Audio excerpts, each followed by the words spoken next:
नमस्कार, स्वागत है आपका आवाज़े ख़वातीन में। मैं हूं रत्ना शुक्ला आनंद। आज हम बात कर रहे हैं फीमेल जेनिटल म्यूटिलेशन यानी FGM के कानूनी पहलू पर, और इस पर बात करने के लिए हमारे साथ मौजूद हैं एडवोकेट रुखसार मेमन। रुखसार, बहुत स्वागत है आपका आवाज़े ख़वातीन में। जैसा कि आप परिचित हैं, हमने पहले भी इस पर प्रोग्राम किया है FGM पर, और ये एक बहुत बड़ी समस्या है, न सिर्फ भारत में बल्कि ये पूरे दुनिया में, जहाँ पर जिन जिन कम्युनिटीज़ में इसको प्रैक्टिस किया जा रहा है। अगर हम इसको हिंदी में कहें तो ये खतना है एक तरह से, जो महिलाओं बच्चियों का किया जाता है, और इससे ज़िंदगी भर उनकी सेहत पर असर पड़ता है, उनके मानसिक स्वास्थ्य पर भी असर पड़ता है। कानूनी पहलू की आपसे बात करेंगे, जो कि आप खुद वकील हैं। भारत में क्या कानून है इसको लेकर, बच्चों के अधिकारों को लेकर, और क्यों नहीं ये उनके भीतर आ पा रहा है? जैसे आपने कहा कि आज हम चर्चा करेंगे FGM के ऊपर, जिसे हम कहते हैं फीमेल जेनिटल म्यूटेशन। पहले तो मैं बोलना चाहूँगी कि फीमेल जेनिटल म्यूटेशन सिर्फ इंडिया में प्रॉब्लम नहीं है, ये वर्ल्ड वाइड प्रॉब्लम है। 200 million girls are subjected to FGM। ज़्यादातर ये अफ्रीका, एशिया, मिडिल ईस्ट और इंडिया में प्रैक्टिस हो रहा है। और देखने की बात तो ये है कि ये age group between 15 to 16 years की एज ग्रुप के इसमें हो रहा है। तो जब हमारे पास पॉक्सो एक्ट है, जब 7 तक भी होता है। हाँ, 7 ईयर्स से शुरू हो जाता है। 7 ईयर्स से 6-7 से, और इंडिया में तो 6-7 से कॉमन है, एंड ग्लोबली 15 to 16 ईयर्स तक का कॉमन है। तो जब हम बात करते हैं कि हमें we talk about violation of children right के कितने इम्पॉर्टेंट है बच्चे, स्पेशली गर्ल चाइल्ड, उनमें ये देखा जाएगा कि जब उनके पास पॉक्सो एक्ट है, इमोरल ट्रैफिकिंग एक्ट है, डोमेस्टिक वायलेंस एक्ट है, हमारे पास सब एक्ट है जो वुमेन एंड चिल्ड्रन को प्रोटेक्ट करता है। बट देखने की बात ये है कि हमारे पास कोई एक्ट नहीं है जो FGM से हमें बचाए। FGM, female genital mutation, is a violation against human rights.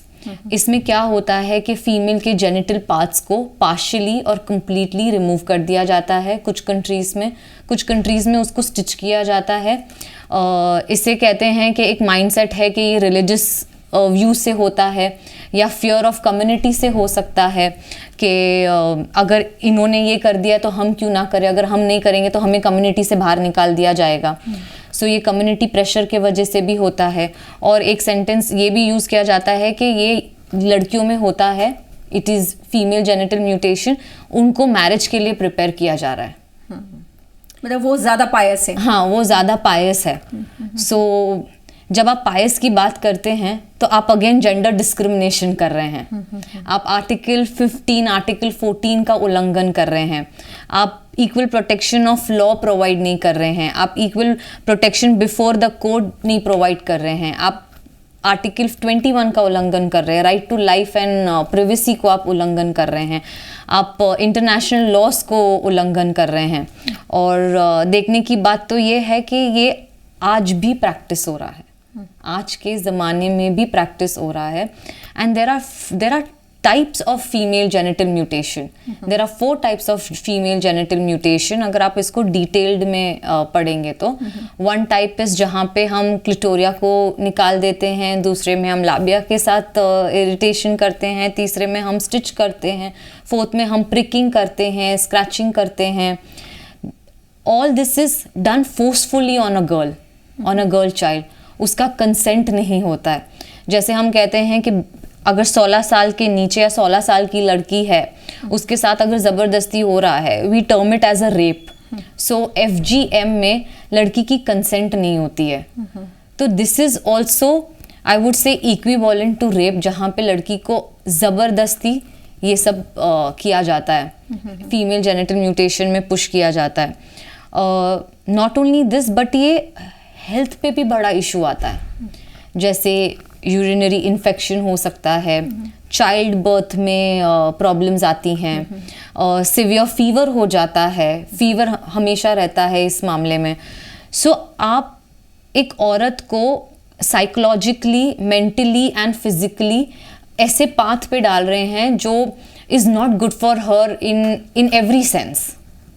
तो फीमेल जेनिटल म्यूटेशन के बहुत प्रॉब्लम्स हैं, and sorry to say we have no law for this. जी, आपने बात की अभी पॉक्सो की बात की, फीमेल जेनिटल म्यूटिलेशन की जब बात होती है, पॉक्सो एक्ट कहता है कि यदि आप 18 साल से कम उम्र के लड़के या लड़की के किसी भी प्राइवेट पार्ट को यदि टच भी करते हैं तो वो भी अपराध है। Yes. उसके लिए भी अपराध है। तो ये कैसे नहीं आया यहाँ पे? तो बहुत बड़ी प्रोसीजर ही की जा रही है एक तरह से, तो ये भी तो अपराध हुआ। मेरा भी क्वेश्चन यही है कि जब हमारे पास पॉक्सो एक्ट है, हमारे पास इमोरल ट्रैफिकिंग एक्ट है, हमारे पास इतने सारे एक्ट है, तो इनमें से इनमें एक एक्ट में से FGM को क्यों लाया नहीं गया?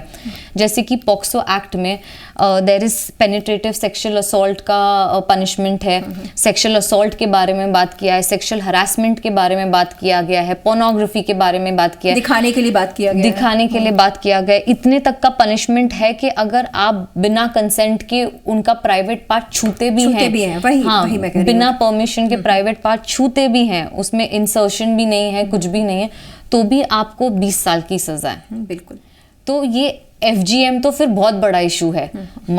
Today I raise a question, I am not giving an answer today, but I am raising a question कि क्यों इतने सालों तक हम FGM को पॉक्सो में या कोई सेक्सुअल ऑफेंस एक्ट में इनकॉर्पोरेट क्यों नहीं कर पाए? बिल्कुल, बहुत सही सवाल है आपका। मुझे ये बताइए कि भारत में अभी 4 स्टेट्स हैं जहाँ पे ज़्यादा है ये, महाराष्ट्र, मध्य प्रदेश, राजस्थान, गुजरात, इन सब जगहों पे बहुत ज़्यादा है। ऐसा नहीं कि इसके खिलाफ आवाज़ नहीं उठाई गई है, जो पर्टिकुलर जो दाऊदी बोहरा कम्युनिटी है उसकी महिलाओं ने आवाज़ भी उठाई है, लेकिन रिलीजियस प्रैक्टिसेस में दखलंदाजी करके या इसका बहाना लेकर जो है वो इस बात को हमेशा से जो है वो पीछे कर दिया जाता है। क्या होना चाहिए अभी? कैसे समझाना चाहिए? कैसे हमारा कानूनी तौर पर ये गलत हो रहा है, ये सरकार को भी बताने की ज़रूरत है, ये हमारी जुडिशरी को भी बताने की ज़रूरत है, ये हमारे धार्मिक जो गुरु हैं उन पर्टिकुलर कम्युनिटी के, उनको भी बताने की ज़रूरत है। और जैसा कि हमारी बात हुई उस वहाँ की जो महिलाएं जो इसके खिलाफ लड़ रही हैं, उनका कहना है कि उन्होंने बाकायदा एक संगठन भी खड़ा कर दिया है ऐसी महिलाओं का, जो कि सपोर्ट करता है कि नहीं, ये हमारे रिलीजियस प्रैक्टिस है और हमें करना चाहिए। तरीका क्या है, कैसे इससे डायलॉग से ही सॉल्व किया जा सकता है। अवेयरनेस तो हम कर ही रहे हैं, देयर शुड बी अवेयरनेस। अगर वो महिला हैं जिनका संगठन है, मैं उनको कहूँगी कि वो लिखें, गवर्नमेंट को लिखें, उनका क्या डिमांड है, वो क्या चाहती हैं और इनके लिए कैसे एक्ट में इनको प्रोटेक्शन दी जाए। गवर्नमेंट और इन संस्थाओं के बीच में एक एडवोकेसी और पॉलिसी होना चाहिए, डायलॉग होना चाहिए। डायलॉग के साथ कम्युनिटी में अवेयरनेस होना चाहिए, कम्युनिटी को बताना चाहिए कि FGM के डिसएडवांटेजेस क्या हैं। इसके एडवांटेजेस तो कुछ भी नहीं है, पर डिसएडवांटेजेस बहुत सारे हैं।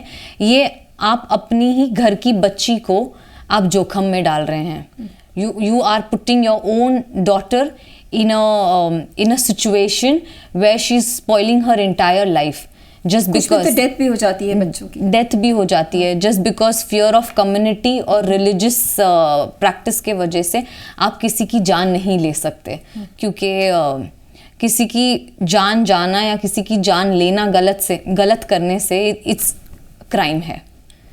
तो I think it's very important कि गवर्नमेंट और कम्युनिटी के बीच में और संगठन के बीच में मिल बैठ के एक डायलॉग हो, क्योंकि डायलॉग से ही ये सॉल्व हो सकेगा। क्योंकि या तो पार्लियामेंट में इसकी चर्चा हो, जब बिल पास हो रहे हों तब इसमें चर्चा हो और FGM को बहुत इम्पोर्टेंस दिया जाए। रुखसार, आप बॉम्बे में खुद रही हैं, बॉम्बे में बहुत ज़्यादा है इस तरह के मामले, बल्कि वहाँ की ही कुछ संस्थाओं ने भी इसके खिलाफ आवाज़ उठाई है। क्या अनुभव रहा है आपका उन महिलाओं के साथ या बच्चियों के साथ, अगर आपकी कभी बात हुई है तो? प्रॉब्लम साइकोलॉजिकली बहुत हो जाती है, फिज़िकली तो है ही, क्योंकि आप फिज़िकली किसी के साथ ज़बरदस्ती कर लेते हैं तो वो एक फिज़िकल तो प्रॉब्लम हो ही जाता है, बट ये मेंटली बहुत प्रॉब्लम हो जाता है कि ये मेरे साथ ही क्यों, why this gender discrimination with me. बहुत सारी लड़कियां हैं जिनके भाई हैं, जिनकी बहनें हैं, वो सोचती हैं कि ये हमारे साथ ही क्यों हो रहा है, हमें क्यों प्रूव करना पड़ता है, हमें ही क्यों बताना पड़ता है, why should we prove that we are pious, why onus of burden is on us, क्यों हमारे पे वो रिस्पॉन्सिबिलिटी है। हम कहीं कोई और जेंडर को तो नहीं पूछते आप कितने पायस हैं, आप बताइए, हम उनका तो टेस्ट नहीं करते, हम सब चीज़ एक गर्ल चाइल्ड पे बर्डन डाल देते हैं, तो वो साइकोलॉजिकली अफेक्ट करता है, घर का माहौल असर होता है, the girl gets quiet, she is not herself any more, उसे किसी चीज़ में दिल नहीं लगता है, बिकॉज एक बार वो जेनेटिक म्यूटेशन होने के बाद हेल्थ इश्यूज बहुत होते हैं, आप वैसे हेल्दी रहते नहीं हैं, तो आपका फ्यूचर, प्रेजेंट और फ्यूचर दोनों ही खराब हो जाता है, और आपको ये पता होता है, और ये अपने ही वाले कर रहे होते हैं। सो आई थिंक साइकोलॉजिकली ये बहुत असर करता है।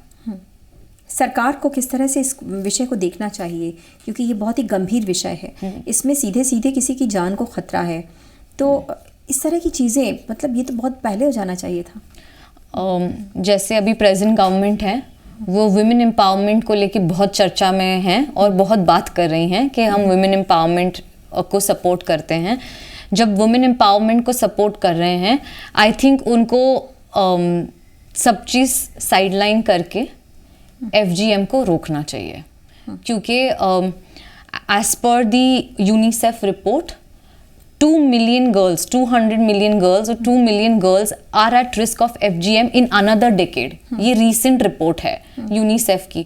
तो आप सोचिए कि जो रेशो है वो कितना बड़ा है। हमारी मैं सिर्फ इंडिया की बात नहीं कर रही हूँ, मैं ग्लोबली बात कर रही हूँ। ग्लोबली औरतें कितनी रिस्क पे हैं, औरतें भी नहीं, गर्ल्स, टेंडर गर्ल्स, जिनकी एज है जहाँ पे वो पढ़े लिखे, खेले कूदे, इसमें हम उनको मेंटल हेल्थ और फिजिकल हेल्थ प्रॉब्लम्स में डाल रहे हैं। सो आई थिंक प्रेजेंट गवर्नमेंट को सब चीज़ साइड लाइन करते हुए FGM के ऊपर चर्चा करनी चाहिए और स्ट्रिक्ट एक्शंस लेने चाहिए, ताकि female girl child is protected and in true sense women empowerment is bought into place. बिल्कुल। रुखसार, मैं यहाँ आपसे एक बात बताना चाहती हूँ। असम में जिस तरह से चाइल्ड मैरिज को कम्प्लीटली बैन कर दिया गया है कि 18 साल से, क्योंकि वहाँ पर इन्फेंट मोर्टालिटी रेट और मैटरनल मोर्टालिटी रेट बहुत ज़्यादा था। FGM जब होता है तो उस समय भी ये खतरा बहुत बढ़ जाता है। तो एक तरफ हम बात कर रहे हैं कि ग्लोबली बात कर रहे हैं कि हम मैटरनल जो मोर्टालिटी रेट है उसमें कमी आनी चाहिए, या जो नवजात शिशु हैं उनको हमें किस तरह से बचाना है, और एक तरफ हम वो टेंडर एज की बच्ची को हम तकलीफ दे रहे हैं, और आगे जब वो जो माँ बनेगी तब भी उसको वो तकलीफ आएगी, कई लोगों की जान भी जाती है। और ग्लोबली हम ये सारे आंकड़े देखते हैं और ऐसे केसेस देखते हैं। इसकी वजह से जो डिजीज़ बर्डन है और उस पर जो हेल्थ की जो कॉस्ट आती है वो भी बहुत ज़्यादा हो जाती है।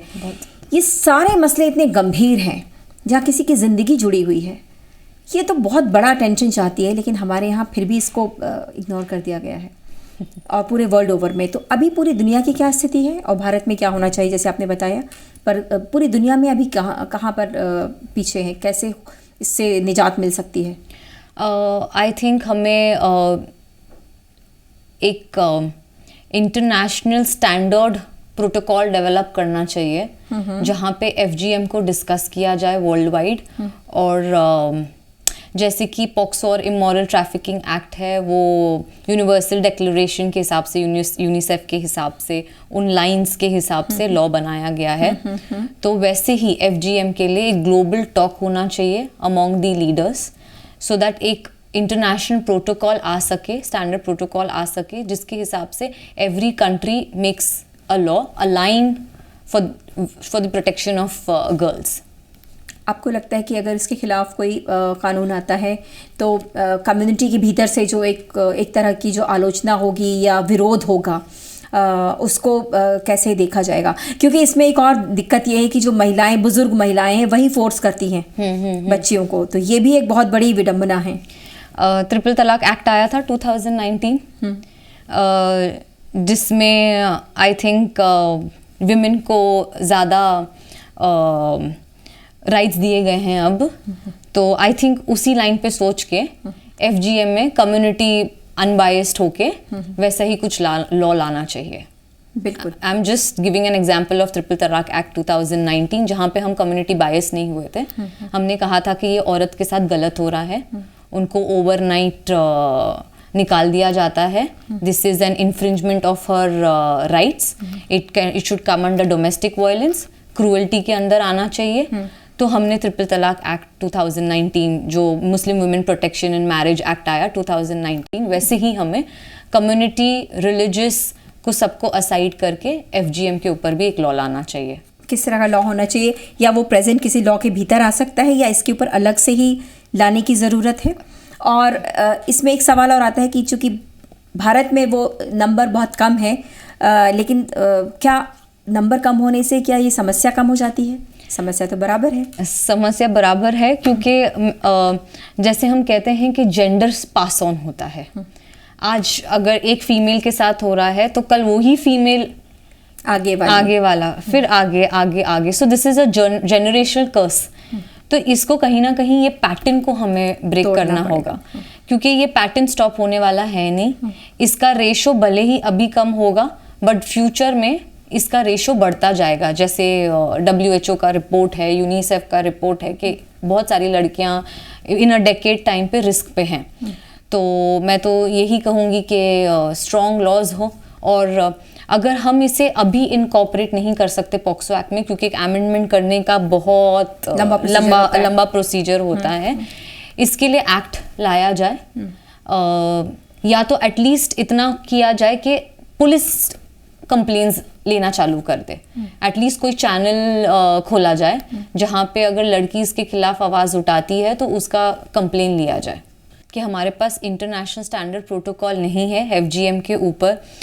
इट्स वेरी शॉकिंग टू सी कि हमारे पास मेंटल हेल्थ एक्ट है, हम इंटरनेशनल वुमेंस डे सेलिब्रेट करते हैं, पर हम ये गौर नहीं करते हैं कि फीमेल जेनिटल म्यूटेशन हेल्थ पे कितना असर करता है। हम हेल्थ पे इतनी चर्चा करते हैं, स्पेशली कोविड के बाद हम हेल्थ को इतना इम्पोर्टेंस देने लगे हैं कि इट्स वेरी इंपॉर्टेंट कि हमारा मेंटल हेल्थ स्टेबल हो, हमारा फिजिकल हेल्थ स्टेबल हो, हमारा इमोशनल हेल्थ स्टेबल हो, हमारा मॉरल हेल्थ स्टेबल हो। ये सब जानते हुए भी हम एक औरत को उसमें जानबूझ के धकेल रहे हैं। तो इमेजिन हम कितना उसके ऊपर mental health pressure, physical health pressure, emotional health pressure, and top of that no moral support, ना ही लॉ की तरफ से, ना ही कम्युनिटी की तरफ से, और ना ही किसी के तरफ से। हम और आप बात कर रहे हैं, बट हमारे पास लॉ नहीं है, हमारे पास इंटरनेशनल स्टैंडर्ड प्रोटोकॉल्स नहीं है जहाँ पे हम FGM को रोक पाए। हम कैसे रोक पाएंगे FGM को जब हमारे पास कुछ भी नहीं है? सो इट्स वेरी इंपॉर्टेंट कि हम इसको इंटरनेशनल स्टैंडर्ड प्रोटोकॉल लाएं इसको स्टॉप करने के लिए, या हम कोई चैनल ओपन करें जहाँ पे इन बच्चियों को बचाया जा सके, इनकी हेल्थ को बचाया जा सके, इनकी मेंटल हेल्थ को बचाया जा सके।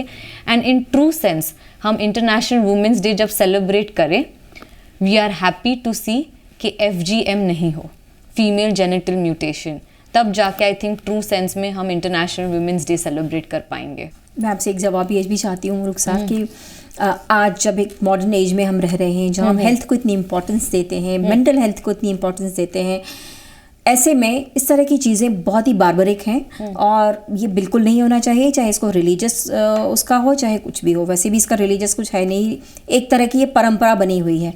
द मेन पॉइंट इज के रिलीजन में कभी आई थिंक चाहे वो कोई भी रिलीजन हो, उसमें कहा गया है कि औरत को रिस्पेक्ट दिया जाए। तो आप जब औरत के ऊपर ज़बरदस्ती कर रहे हैं तो आप उसकी डिग्निटी छीन रहे हैं, आप उसकी मॉडेस्टी पे हाथ डाल रहे हैं। तो मैं ये नहीं कहूँगी कि रिलीजियस कहीं भी कोई भी एंगल से कोई भी रिलीजन में ये सपोर्ट होगा। दूसरी बात है फियर ऑफ कम्युनिटी। हम कम्युनिटी के फियर में रहते हैं कि अगर हमने इसको फॉलो नहीं किया तो हम बाहर निकाल दिए जाएंगे।